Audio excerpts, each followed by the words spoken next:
Point ఏంటంటే ROI, return on investment. మనం పెట్టిన ఇన్వెస్ట్మెంట్కి రిటర్న్ ఎంత వస్తుంది?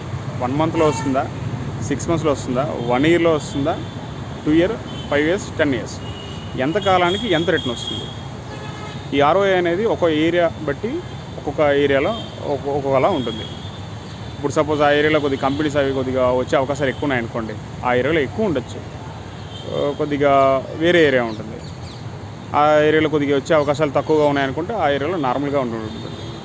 సిటీ సరౌండింగ్స్లో ఆర్గానిక్గా ప్లస్ స్ట్రాటజికల్గా ఎక్కడైతే కొద్దిగా అవకాశాలు రేట్ల పెరుగుదలకి అవకాశాలు ఎక్కువ ఉంటాయో, డెవలప్మెంట్స్కి అంటే దగ్గర ఉన్న స్కూల్స్ కానీ, మన హైవేస్ కానీ, ఓఆర్ఆర్, ఇన్నర్ రింగ్ రోడ్, వీటన్నిటికీ కనెక్టివిటీ రోడ్స్ ఎక్కువగా ఉంటాయో ఆ ఏరియాలో ఎక్కువగా ఆర్ఓఐ అనేది బిల్డ్ అవుతుంది.